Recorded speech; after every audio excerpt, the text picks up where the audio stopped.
This may seem like the case, considering the Americas have such a rich natural history. But the truth is that there are actually depictions of these types of creatures that we talk about here from all across the world. Indigenous Australians tell the story of the bunyip. The description of this cryptid is absolutely terrifying. Described as a feathery, snake-like, horned and bearded creature that feasts on human flesh and dwells within the swamps of Australia's wetlands. The likeliness of a cryptid such as this isn't one that we should just skim past. Australia has a very rich history of megafauna.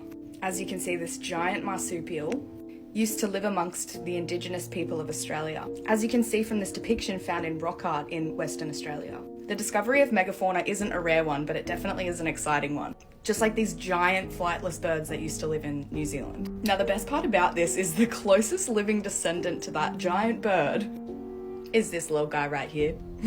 This is the flightless kiwi bird, a native New Zealand bird. Now, while I've got you here, I'd love to talk about the connection between birds and mermaids. In a lot of cultures, actually, it is believed that sirens are actually a half bird, half human creature. In many cultures, a siren is depicted as a cryptid, which can be seen with wings and sometimes a half bird body. As I said, there are many, many different depictions all across the world of cryptids, sirens, mermaids, the like. Okay, now what I want to show you is one of the most incredible species that inhabits Australia, and that is the lyrebird. So the reason why this little guy is so fascinating is because he can mimic pretty much any sound that he hears around him. So here's where my theory starts to kick in about the likeliness of certain types of cryptids and how they tend to mimic the sounds of those that they have hunted in order to lure you towards them. For example,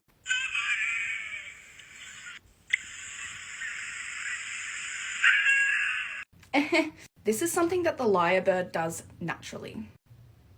To persuade females to come close and admire his plumes, he sings the most complex song he can manage. And he does that by copying the songs of all the other birds he hears around him, such as the kookaburra.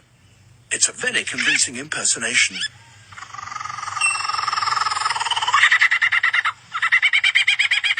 Even the original is fooled.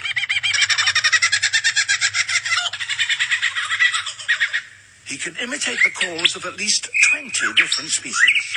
He also, in his attempt to outsing his rivals, incorporates other sounds that he hears in the forest. That was a camera shutter. And again. Now a camera with a motor drive.